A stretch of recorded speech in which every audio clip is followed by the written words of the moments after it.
दूसरे को क्षमा करके हाथ पकड़ करके उस दोष रूपी दलदल से निकालें तो ज्यादा अच्छा है, ना कि दोष रूपी दलदल में जो फंस गए एक और जमा दो कि गहरे धंस जाए। बात समझो, कभी कभी बड़े अच्छे लोगों से गलती हो जाती है और वो चाहते हैं कि एक बार क्षमा मिल जाए, तो हमें लगता है ऐसे भी क्षमा करना चाहिए। दोष दर्शन ही नहीं, दोषों से निकालना भी चाहिए। अब कुछ लोग होते हैं जो दोषों को अपना व्यापार बना लेते हैं, दोष करना क्षमा मांगना, दोष करना क्षमा मांगना, वो तो बात अलग है।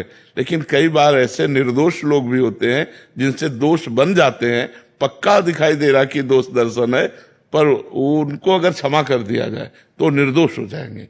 ऐसे तो हमें लगता है कि अगर हमारे आसपास कहीं ऐसे लोग हैं जिनमें हमारा दोष दर्शन होता है तो हमको उनके पास बैठना चाहिए। अगर वो बैठ करके समझें तो हम उन्हें बताएं कि आप ऐसा करते हो, अगर ऐसा रोक दो तो अच्छा, तब तो सत्संगी। तो कई लोग ऐसे होते हैं जो गंदे आचरणों में फंस जाते हैं, उनको सहयोग की जरूरत होती है, प्यार की जरूरत होती है। अगर हम उनको प्यार से, सहयोग से, तो हमें लगता है अगर हम अपने समाज को और अपनी दृष्टि को निर्दोष बनाना चाहें तो हम पहले हम निर्दोष हों और फिर दूसरों को निर्दोष करने की चेष्टा करें। दोषी बनाकर उसे निंदा न करें।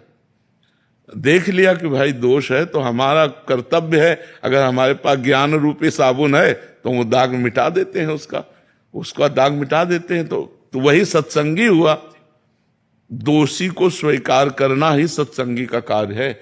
अगर अस्पताल में बीमार लोग नहीं जाएंगे तो अस्पताल की महिमा क्या रही? अब हमें बता, अच्छा अस्पताल काहे के लिए बना होता है? बीमार लोगों के लिए बना होता है ना। भगवान और संत का दरबार किन के लिए है? सबके लिए है ना। तो हम सब अगर सही लोग ही आकर के, तो क्या महिमा रही? बात तो है कि गलत लोग आए और वो सुधर जाए, तब तो महिमा रही ना। अच्छा, पहला सुधार ये हुआ कि जो संतों को मानते ही नहीं है, गलत आचरणों में लगे हैं, वो आए तो पहली सीढ़ी, हाँ आए तो आप प्रथम भगत संतन का संगा और निश्चित परिवर्तन होगा। पर समाज बख्शता नहीं है। अगर वो चढ़ना चाहता है तो पैर फैसलाकर पीछे ही ले जाता है।